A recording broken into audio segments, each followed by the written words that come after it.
प्यारी बहू, जब तक मैं ये पूरे कपड़े यहाँ नहीं डाल लेती ना, तेरे हाथों से ये बाल्टी छूटनी नहीं चाहिए, वरना तू नहीं जानती मैं तेरे साथ कितना बुरा सलूक करूंगी। माँ जी, मेरे पेट में बहुत दर्द हो रहा है, मैं खड़ी भी नहीं हो पा रही, ऊपर से ये बाल्टी बहुत भारी है। माँ जी, मेरा नहीं तो कम से कम मेरे बच्चे का ख्याल कीजिए माँ जी। अच्छा, मेरी प्यारी बहू बाल्टी भी नहीं उठा पा रही? बेटा, तुझे बोला है ना, एक हाथ से बाल्टी पकड़, दूसरा हाथ यूज क्यों कर रही है? अब बता मेरी प्यारी बहू, बाल्टी उठा पाएगी या नहीं? ठीक है माँ जी, मैं एक हाथ से बाल्टी पकड़े रखूंगी, आप कपड़े डाल लीजिए। उठा लेगी ना? ऐसे ही पकड़े रहियो जब तक मैं पूरे कपड़े नहीं डाल लेती। अरे माँ, तुम क्यों कपड़े डाल रही हो? इसको डालने दो ना, क्योंकि जिस तरह ये हरकत की है ना सुबह काम ना करके, इसको ऐसे ही सजा मिलनी चाहिए। हाँ बेटा, तूने तो मुझे बहुत अच्छा आइडिया दे दिया। ओ महारानी, ये सारे कपड़े ना यहाँ डाल दे, और अगर ये बाल्टी तेरे हाथ से छूटी ना, तो फिर तू देखियो तेरा मैं क्या हाल करूंगी।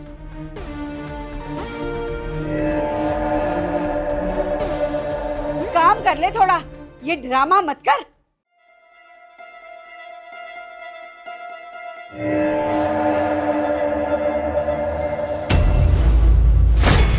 ये देख कैसे ड्रामे कर रही है ये। हाँ माँ, तुम बिल्कुल सही कह रही हो, पर इसके चक्कर में हम क्यों धूप में खड़े रहे? चलो हम चलते हैं नीचे। चल बेटा।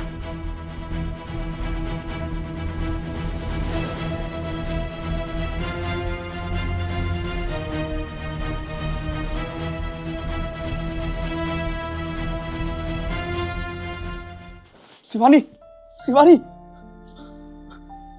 शिवानी, तुम ठीक हो ना? वीरू, तुम आ गए। शिवानी, ये मेरी माँ और मेरा भाई तो तुम्हारे साथ क्या कर रहे थे? वीरू, तुमने तो ये सब कुछ आज देखा, पर जब से तुम फौज में गए हो ना, तब से तुम्हारी माँ का तो रवैया ही बदल गया। उसके बाद से तुम्हारी माँ और तुम्हारा छोटा भाई मेरे साथ यही सब कर रहे हैं। और तो और वीरू, तुम्हारी माँ और तुम्हारा भाई मुझे ठीक से पेट भर खाना तक नहीं देते, दिन रात बस मुझे टॉर्चर करते हैं। बस करो, तुम भी कम नहीं हो, गलती तुम्हारी भी है। मैं जब भी तुमको फोन करता था तुम मेरा फोन नहीं उठाती थी, और जब मैं माँ से पूछता कि शिवानी कैसी है, शिवानी कहाँ है, उनका बस एक ही जवाब होता कि तू महीनों और घर नहीं आता, इसलिए वो तुझसे नाराज है, तुझसे बात नहीं करना चाहती। और तो और माँ ने मुझको ये भी बताया कि तुम रात रात भर घर से बाहर रहती हो, पार्टीज में जाती हो, दोस्तों के साथ घूमती हो।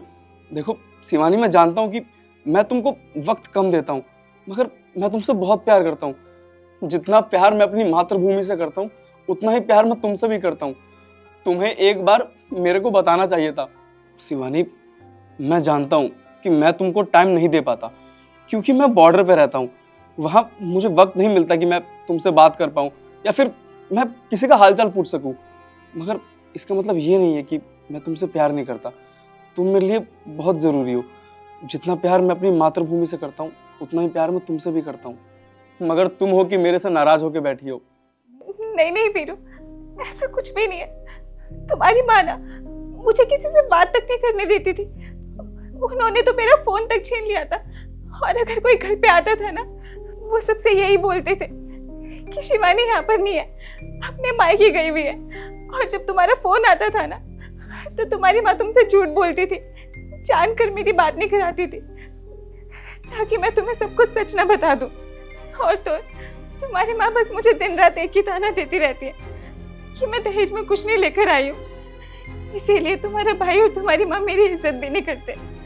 तुम्हारी माँ तो बस यही चाहती है कि वो ना तुम्हारी दूसरी शादी करा दे और हम दोनों का तलाक करा दे, जिससे उन्हें बहुत सारा दहेज मिले।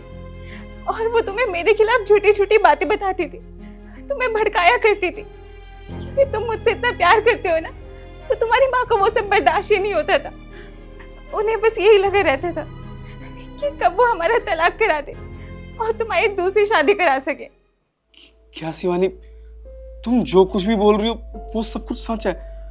मुझे तो यकीन ही नहीं हो रहा कि मेरा छोटा भाई और मेरी माँ तुम्हारे साथ ये सब करते हैं। और मेरी माँ, उनको तो सब कुछ मालूम था ना कि तुम पेट से हो, उसके बावजूद उन्होंने तुम्हें इतना टॉर्चर किया। और तो और वीरू, तुम्हारी माँ इतनी नीचे गिर गई है ना कि मेरे पेट में जो बच्चा है ना, उसे वो पेट में ही खत्म कर देना चाहती है। शिवानी तुम परेशान मत हो, सब ठीक हो जाएगा। मैं आ गया हूं ना, इन दोनों को तो मैं सबक सिखाऊंगा। ये देखो माँ, ये अभी भी ऐसे ही बैठी हुई है, ये कपड़े भी नहीं सुखाए। क्यों रे, तूने अभी तक कपड़े क्यों नहीं सुखाए? माँ जी, आप जितना अत्याचार मुझ पे करते हो ना, आप देख लो, आपकी सारी सच्चाई ना एक दिन आपके बेटे के सामने जरूर आएगी। और आप क्या सोचते हो, अगर आप दोनों मुझे किसी से मिलने नहीं दोगे, मुझे किसी से बात करने नहीं दोगे, तो मुझे कोई बचाने नहीं आएगा। धमकी दे रही है हमें? तुझे बचाने कौन आएगा? बता ना, कौन कौन आएगा तुझे बचाने? मैं आऊंगा।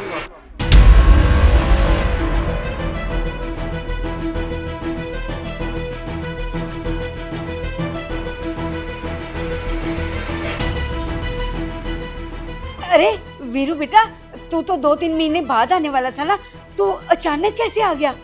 माँ, ये मेरा घर है, मेरा जब मन करेगा मैं तब आऊंगा। आप दोनों को इससे कोई फर्क नहीं पड़ना चाहिए। अरे बेटा, तू इतना गुस्से में क्यों है? क्या हो गया? अच्छा, आप दोनों मेरी बीबी को मारोगे, पीटोगे, उस पर अत्याचार करोगे तो मैं गुस्सा भी ना हूं। अरे बेटा, तू कैसी बातें कर रहा है? तेरी बीबी तो अकेले कपड़े सुखा रही थी, मैं तो इसकी हेल्प करने के लिए आई थी। हाँ भैया। अच्छा माँ, तो आपने हेल्प की है, ये हेल्प की है ना आपने? अच्छा, मेरी प्यारी बहू बाल्टी भी नहीं उठा पा रही? बेटा, मुझे बोला है ना कि एक हाथ से बाल्टी पकड़, दूसरा हाथ यूज क्यों कर रही है? माँ, अब ना झूठ बोलने की कोशिश भी मत करना। आपका सारा सच मेरे सामने आ चुका है। आप जो भी करते हो ना मेरी बीबी के साथ, वो सब कुछ मैंने अपनी आंखों से देखा है। अरे वीरू बेटा, ऐसी कोई भी बात नहीं है। तेरी बीवी तो ना हम दोनों को खाना भी नहीं देती थी, सारा दिन भूखा रखती थी और हमको मारती भी थी, इस बेचारे को भी मारती थी। पूछ ले अपनी बीवी से जाए। और तो और बेटा, तेरी बीवी तो तुझसे बात भी नहीं करना चाहती थी, खुद नाराज हो जाती थी, और तू हम दोनों को ऐसे सुना रहा है। माँ, आपको ना कोई हक नहीं है मेरी बीवी पे हाथ उठाने का। ये मेरी बीवी है, आपकी हिम्मत भी कैसे हुई इसको मारने पीटने की? मैं इससे बहुत ज्यादा प्यार करता हूँ, अगर इसको एक खरोच भी आई ना तो मैं बर्दाश्त नहीं कर सकता। और क्या कहा आपने? ये आपको मारती पीटती है, मगर माँ आपके चेहरे पे ना मारपीट के कोई निशान नहीं है। एक बार इसको देखिए आप, ये देखिए, क्या कहा था आपने? आपने इसको आज ही मारा है। ये निशान साफ साफ बता रहे हैं कि आप इसको कब से मारी जा रही हैं। और छोटे तुझे गांव से मैं शहर किस लिए लेकर आया था? कि तू पढ़े लिखे एक अच्छा इंसान बन सके, और तू ये सब कर रहा है अपनी भाभी के साथ। अरे बेवकूफ, भाभी माँ समान होती है। मैं भी किस बेवकूफ से बातें करे जा रहा हूँ? तू तो वही करेगा ना जो तुझको माँ सिखाएगी। और माँ आप, ये तो नादान है, बच्चा है, छोटा है अभी। कम से कम आपने तो सोचा होता इसके बारे में, इसकी हालत के बारे में। माँ ये पेट से है। वीरू बेटा, मुझसे गलती हो गई, मैं तुझसे माफी मांगती हूँ, और मैं तुझसे वादा करती हूँ आज के बाद ना मैं बहू को कुछ नहीं कहूंगी, इसके ऊपर हाथ भी नहीं उठाऊंगी, इसे बिल्कुल अपनी बेटी की तरह बनाकर रखूंगी। मुझे माफ कर दे बेटा। माँ, आप ना मेरी माँ हो, इसलिए मैं आपको माफ कर देता हूँ, मगर एक बात हमेशा याद रखना, जो आप लोगों ने हरकत की है ना, मैं ये हरकत कभी बर्दाश्त नहीं करूंगा, क्योंकि मैं अपनी बीवी से बहुत प्यार करता हूँ। और माँ, क्या करोगे आप दहेज का? क्या करोगे इतने पैसों का, जब आपको लड़की ही अच्छी नहीं मिलेगी? मान लीजिए माँ, मैंने आपकी सारी बातें मान ली, आपके कहने से मैंने अमीर घर में शादी भी कर ली, और वो लड़की बहुत सारा दहेज भी लेकर आ गई। फिर उसके बाद वो आपसे झगड़ा करे, आपकी कोई बात ना माने, आपकी इज्जत ना करे, रात भर घर से बाहर रहे। अगर वो ये सब करेगी तो अच्छा लगेगा आपको? इससे अच्छा तो शिवानी है ना, जो आपकी सारी बातें मानती है, आपसे चू तक नहीं करती। आप इतने टाइम से उसको मार पीट रही है और इसने आज तक मुझे बताया तक नहीं।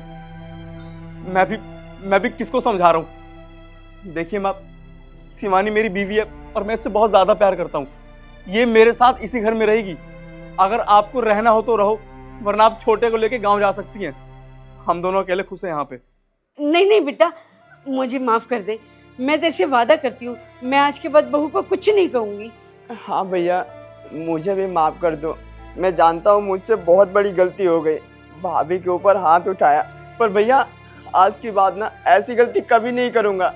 भाभी के साथ बहुत अच्छे से रहूंगा, माफ कर दो भैया। और बहू तू भी मुझे माफ़ कर दे, मैं आज के बाद तुझे कुछ नहीं कहूँगी, तेरा खूब अच्छे से ध्यान रखूँगी और तेरे होने वाले बच्चे का भी खूब ध्यान रखूँगी। तुझे कोई काम नहीं करने दूँगी, आज के बाद सारा काम मैं करूँगी।